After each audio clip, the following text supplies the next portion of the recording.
Okay, hello everyone. Welcome to the March Lab Advisory Meeting. Um, we have um, a guest today from the Region 7 Special Pathogens uh, Training Center. So I'm going to get started just to kind of take care of his time. Um, so joining us today is Jackson Gruber. Who, like I said, is with the Regional Emerging Special Pathogens Treatment Center. He's going to, in light of our budding partnership with the other state training labs in the region, Jackson's been working with us to kind of get a training and education work group started. So I thought it'd be a good idea to have him give an overview if anyone's unfamiliar with the RESPTC. And so Jackson, I'll start up your slides, or I can let you share your own screen, or what works best for you? Whatever's easiest for you, Ben. If you have them pulled up and handy, that's totally Okay. Yep, I'm just going to bring them up on the screen here.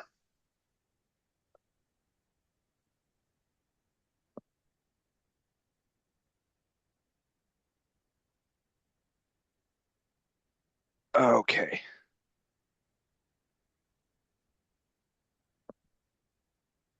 Can you see that? How does that look? that looks great. Well, Okay. good afternoon, everyone. I am Jackson Gruber. I'm the Special Pathogens Program Coordinator for the Nebraska Medicine for the Nebraska Biocontainment Unit, also known as the Region 7 Regional Emerging Special Pathogens Treatment Center. I also have a little bit of coverage over in the quarantine as well, and I'm super excited to be with you all this afternoon. Next slide, please. I thought that it might be really impactful to initially kind of review what is NETEC. So NETEC is the National Emerging Special Pathogens Training and Education Center. This is really a consortium of about 3 agencies that initially came together back in 2014, 2015 to set the gold standard for special pathogens preparedness, response, and overall care delivery across the United States. These 3 founding organizations are Emory University, NYC Health and Hospitals over in Bellevue, New York, and then us with Nebraska Medicine and the University of Nebraska Medical Center. At this time, there's about 13 regional treatment centers located pretty much across the United States with a ton of capabilities that we're going to dive into just ever so slightly. Next slide, please. Again, and this is a super high level overview. So if you have questions, feel free to either drop them in the chat, put your hand up, or whatever works best for you all.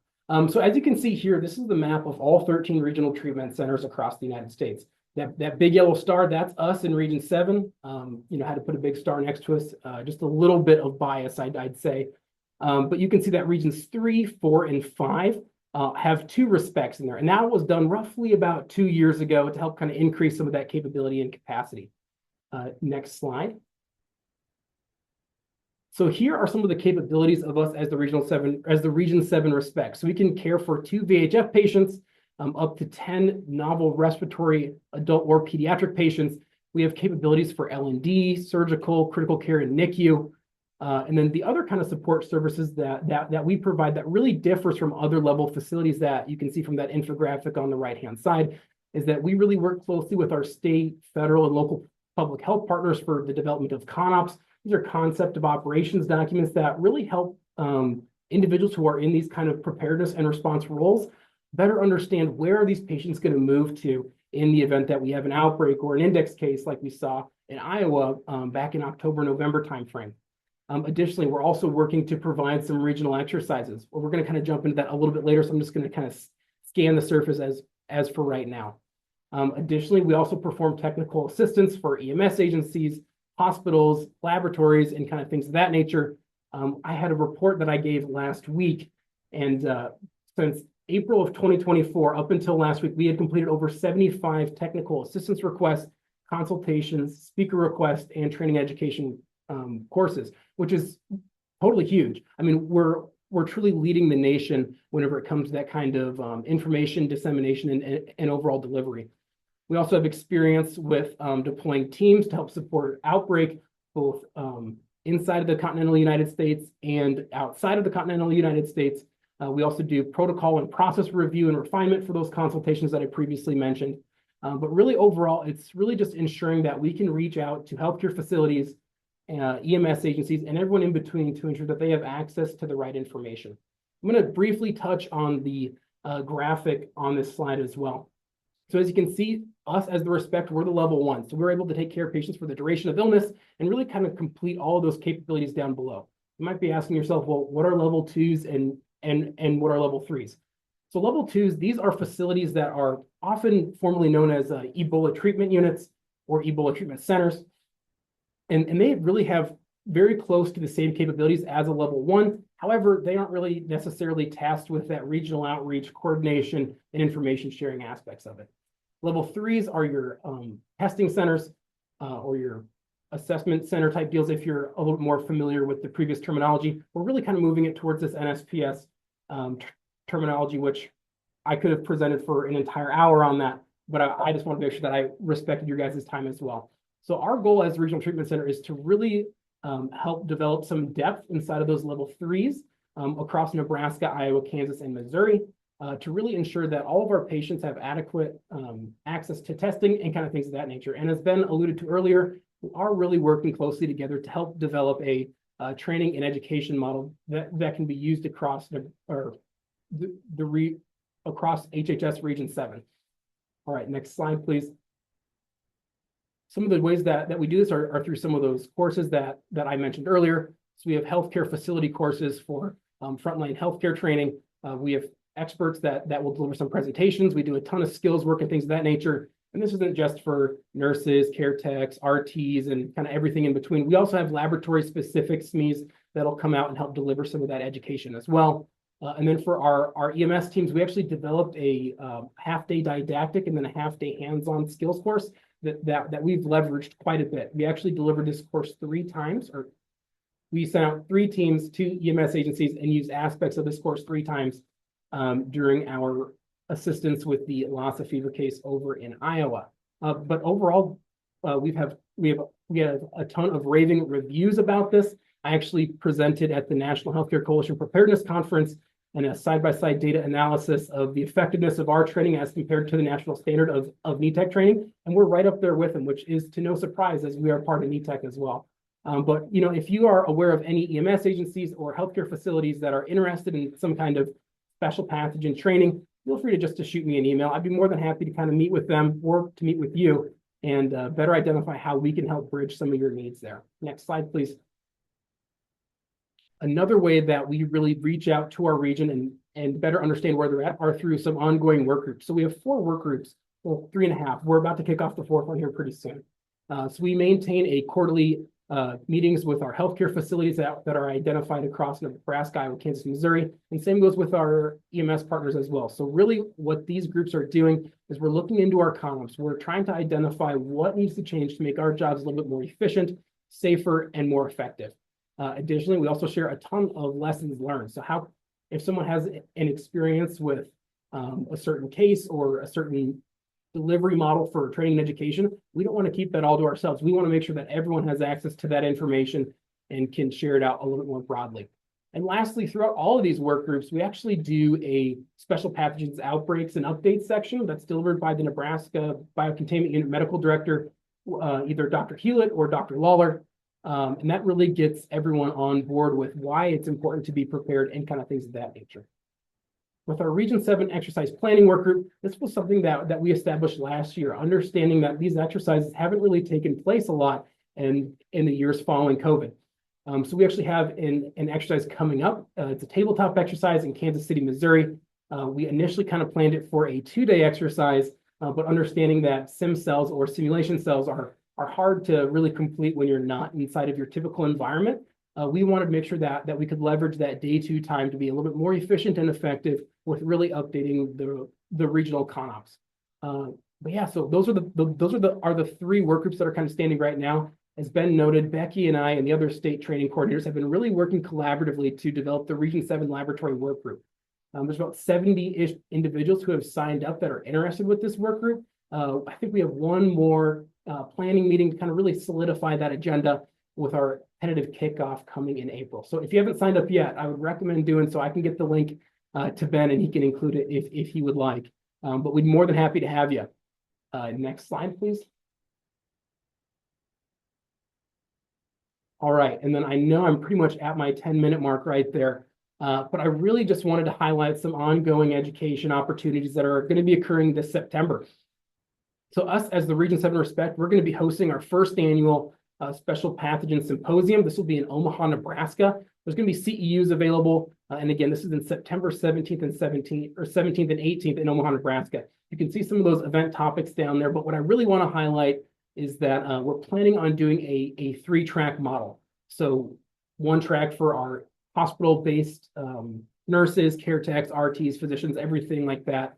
We're also going to do one track specific for our EMS partners. And then lastly, we really want to make sure that lab is included inside of special pathogen, because without your guys' work, we really can't do anything. So we're going to have a laboratory specific track. I don't have a lot of the ins and outs as to what the symposium is going to look like yet. We just got done with our national assessment last week and really just kind of scratched the surface on the initial planning meeting. But there's a QR code there. Feel free to scan that and sign up for our symposium. Again, totally free course. CEUs are going to be available, and we're super excited to see you all out there. I think that's the end of my slides. Are there any questions?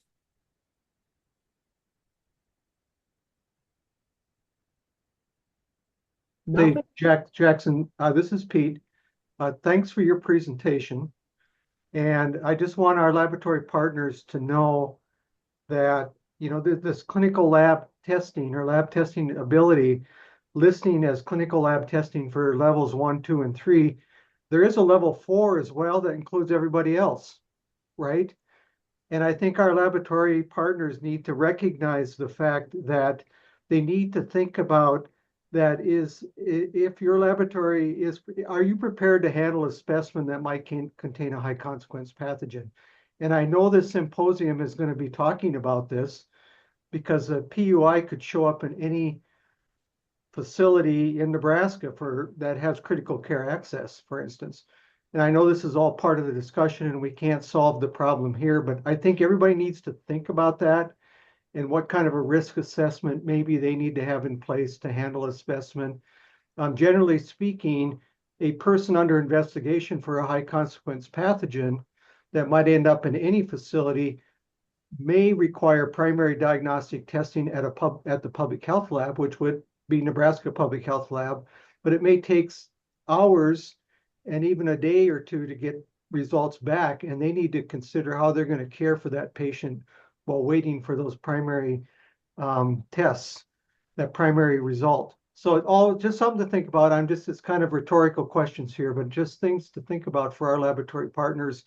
And I do appreciate the fact that this Region 7 Special Pathogen Symposium does have a component of laboratory, considerations. So that's all good. So Gruber or Jackson, thanks for talking about that. And we look forward to that symposium, by the way. Thanks, Pete. And thank you for being an advocate on this. I think, the more information that we can get out there on the NSPS, obviously today was a very high level, super high level overview. I'd be more than happy to kind of come back sometime and really dive in deep into the NSPS if this is something of interest for you guys. Yeah, I appreciate that, Jackson. Thanks. Okay. Well, thanks a lot, Jackson. Are there any last minute questions? I'll go ahead and send out the invite to the work group. We can send that out again. I think last I checked, Nebraska had the most participants of the 4 states. So congratulations on that. Thanks everyone for showing how willing you are to jump in and help out. And just knowing Jackson these last couple of months, I can tell you this RES PTC, they stay very busy going out and training a lot of people, and they do a lot of good work. So thanks for taking the time to be with us today, Jackson. Any more questions? Oh, yep. Go ahead. Sorry. I'm happy to come present anytime you need me to. Okay. Thank you very much. Let's see. So moving on. Next up, Allison had requested a moment to talk to us about the measles, which I think is very welcome. I think everyone is waiting to hear what we have to learn about the measles. Do you need me to allow you to share your screen? No, I don't have any slides. Okay, It's just kind of quick reminders. sure. So as you've been reading in the news, Texas and New Mexico are having measles cases. They have over 200 now. And we have had a few providers testing people for measles, and all of those tests have come back negative. And if a provider wants to test for measles, we're really not, at this point, we're not going to be telling them no. But we want providers to go through commercial labs if the patient does not have any significant exposures. So far, the people that have been tested, there really was not a whole lot of concern that these were really measles cases. And so we had them go through commercial labs. And we want providers to get specimens for both PCR and serology. So that's nasopharyngeal swab or throat swab and urine for PCR, and then serology, and then blood for serology. Um, if a patient is uninsured or underinsured, or if they have significant exposures like, travel to Gaines County, Texas, or they have known contact with a measles case, or say international travel to a place that's having a current measles outbreak, then we can pay for those tests, and providers absolutely have to talk to us first and get permission from us, because we don't want specimens to just show up at NPHL. And then they're going to need to send those specimens to NPHL. And then the PCR is going to be done at Minnesota's lab, which is a regional VPD lab. And that's really all I wanted to kind of say about that. Any questions?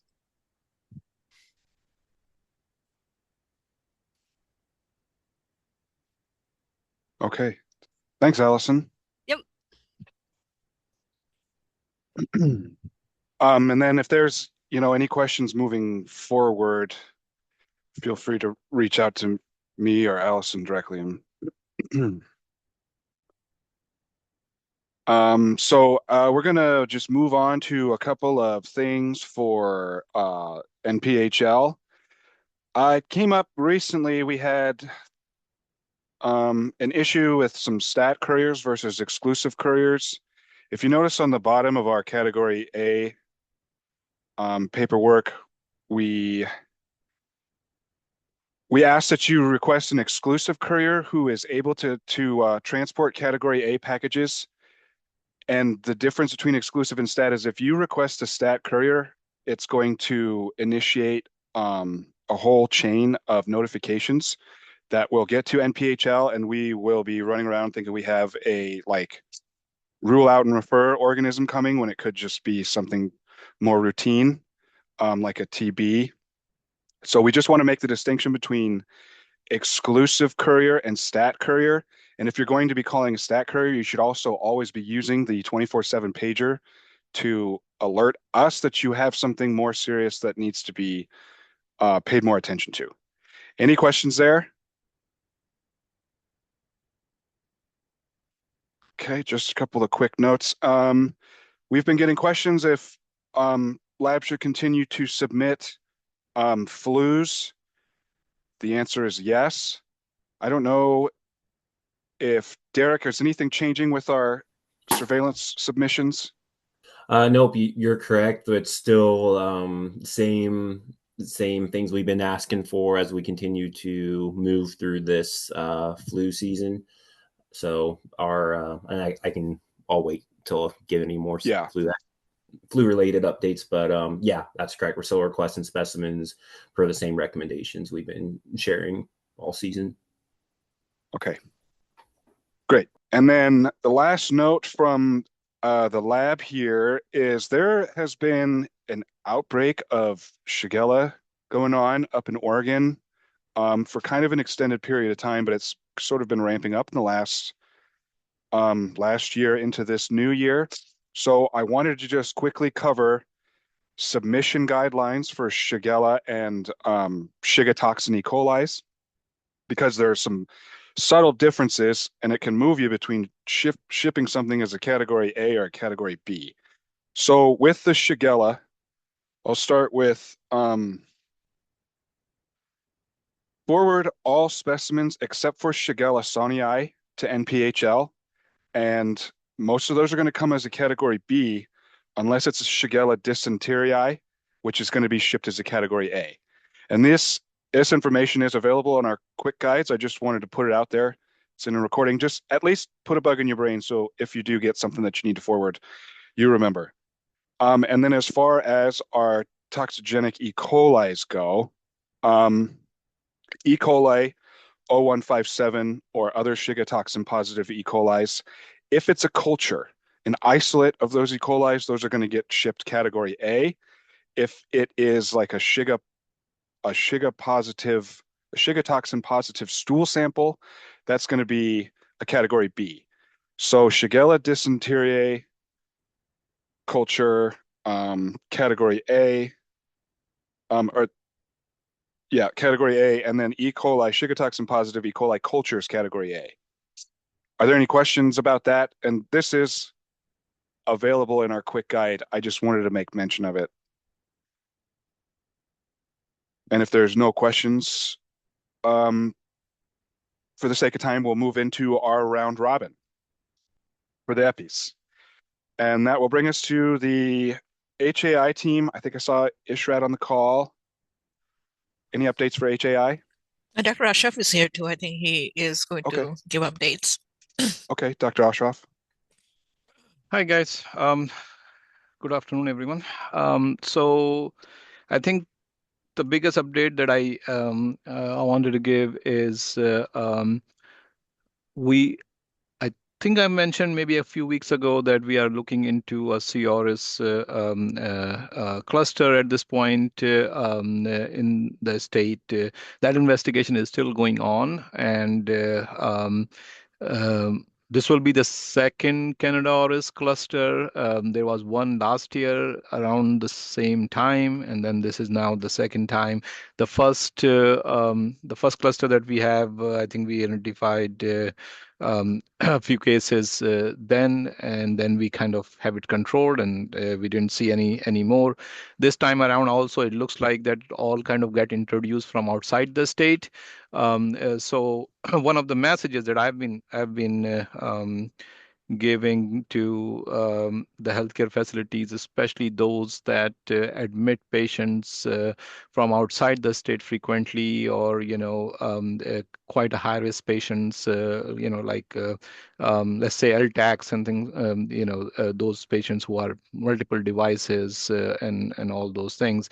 My recommendations to them have been to consider doing admission screening for CRS, maybe also include CPOs too, carbonamase producing organisms, along with Candida auris, and do some colonization screening. We have offered them that we can provide help in doing those free of charge. At this moment, just look out for Candida auris. If you see a Candida from a sterile source, and you're not able to get to the species, send that specimen to NPHL. If you see a Candida auris that you are suspecting that can be misdiagnosed or misidentified by your system, then also, reach out to NPHL on that. So we definitely have an active cluster, hopefully not too much active, but at this moment we just want to kind of identify any case that is out there and put a lid to this situation. I think we're getting close. We are making stride on that, but I just want to be aware that if you see those situations, please reach out. Thanks, Dr. Ashraf. Are there any questions?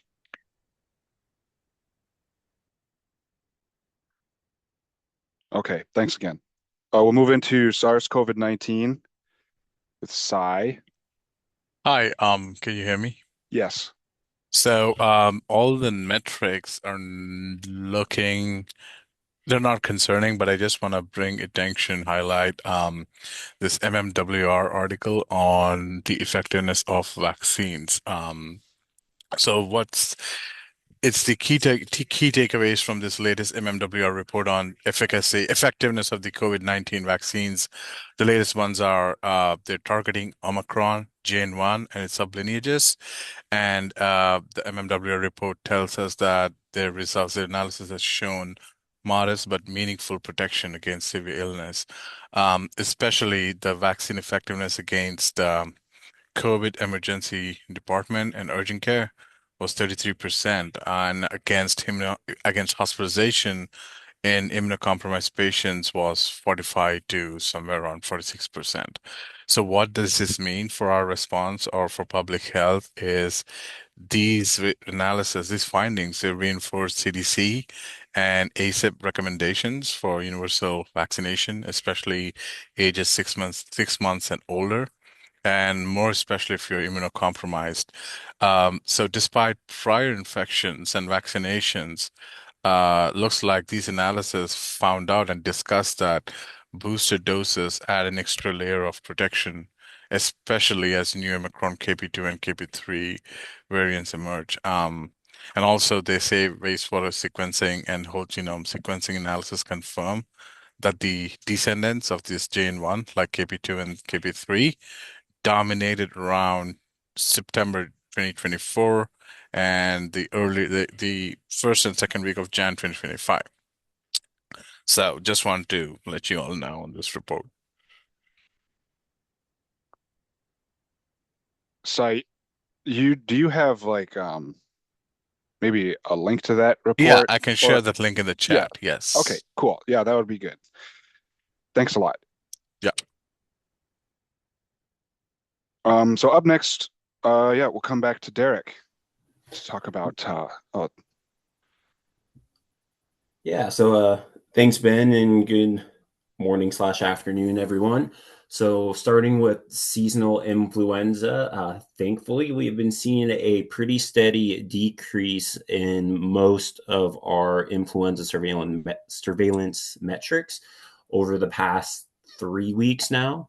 So specifically with our laboratory surveillance data, we've been seeing pretty steady drops in our overall test positivity for flu. In fact, the past 2 weeks when we saw consecutive decreases, we've seen about a 5% drop in the test positivity. So for our latest report we put out last Friday, our overall test positivity was around 25%.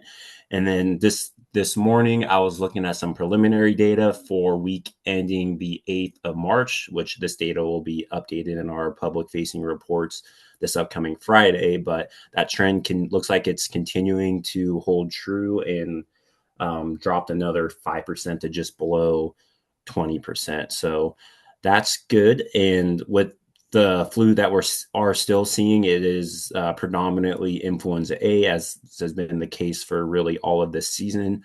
Still haven't seen any upticks in influenza B activity to this point.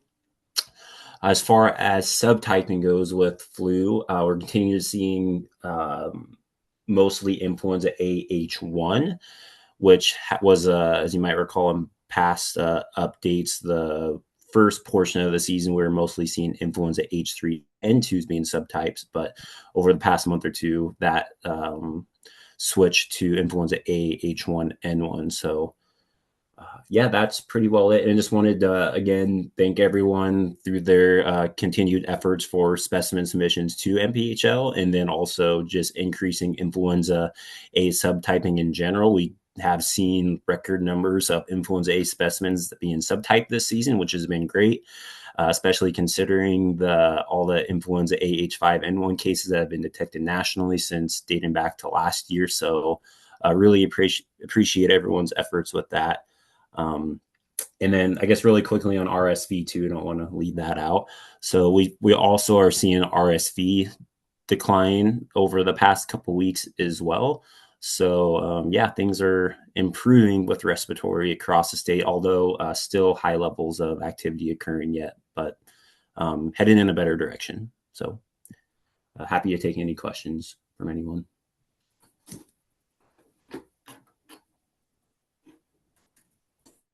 Okay, thanks, Derek. It's good to see we're moving in the right direction for flu. We'll move on to enteric outbreaks. I know Claire is no longer with us. Yep, She's- it's just me, Brianna. Okay, hi, Brianna. Do you have any updates for us? Hello.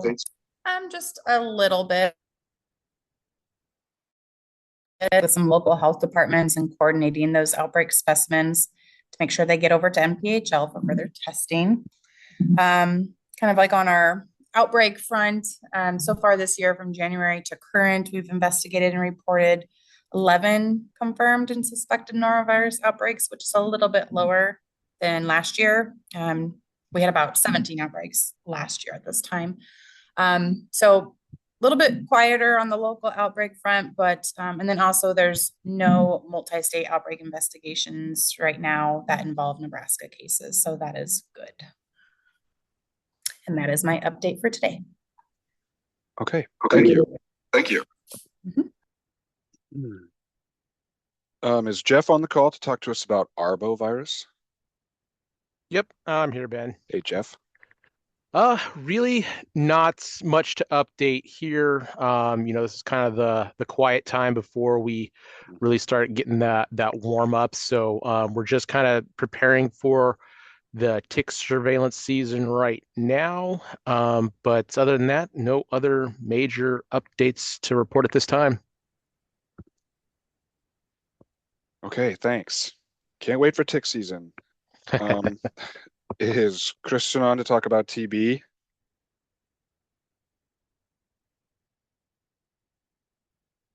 Maybe not today. Tick question. Yes, Brian? What type of season are you projecting for ticks? Brian, that's the $1 million question. If I had a dollar for every time I got asked for, what's the tick season going to look, what's the mosquito season going to look like, it's really going to be dependent on, the, environmental conditions. Last year we actually saw we collected a lot of ticks, particularly in the early season, that kind of spring summer season, which is kind of what I like to say is our first season, just because we had a decent amount of moisture, and so we had a lot of green up. When you get a lot of green up, that makes nice little micro environments for the ticks and all that stuff. And once then we kind of got to the fall season where this is where we if we're looking for deer tick, for example, this is where they typically have their biggest peak for adults. They were pretty much non-existent. It was just so dry in the fall time, that October timeframe particularly, that we just didn't collect that many, not even close to as what we had in the past few years. So I really think it's going to depend upon if we see any moisture that kind of brings us out of drought coming into the spring. I think that's going to play a big role in terms of what we'll see for tick numbers. So we'll kind of have to wait and see. I also suspect, with that dry kind of season we had in the fall, and even, here recently, in the winter as well, we'll probably have seen some mortality in the ticks that were, hiding out, just because, it was so dry out in that fall time, and then even, really dry here in the winter. We'll probably see some die off there. So again, it's still going to remain to be seen, what this spring kind of brings us, but they'll definitely be out there. Just we'll kind of see, maybe not quite as active, but we'll see. Say, Brian, I suppose you're asking because turkey season's going to start here pretty soon. Well, that might have something to do with it, Dr. Yeah. Yeah, and if it's Lone Stars will be the ones that, those guys, they survive everything, so they'll probably be still plentiful. Thank you very much. Stay tuned, right? Okay, thanks, Jeff. So then that brings us to the STD program. Any updates for the STD program?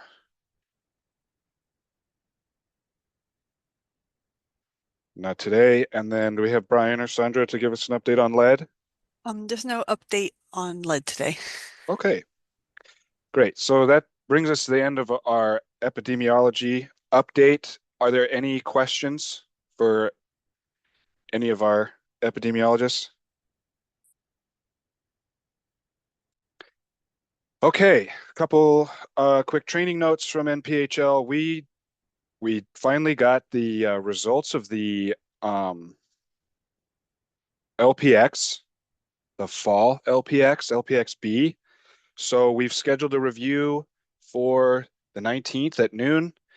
If you participated in the fall CAP survey, the LPX survey, and you would like to be present for the review and you did not get a sign-up link, let us know. We'll get that out to you.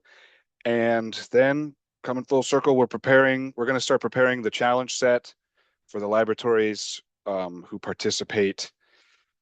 So we can expect that sometime soon.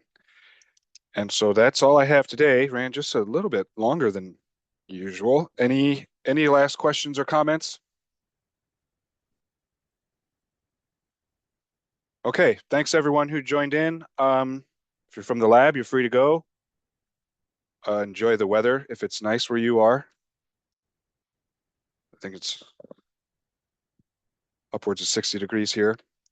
Thanks everyone.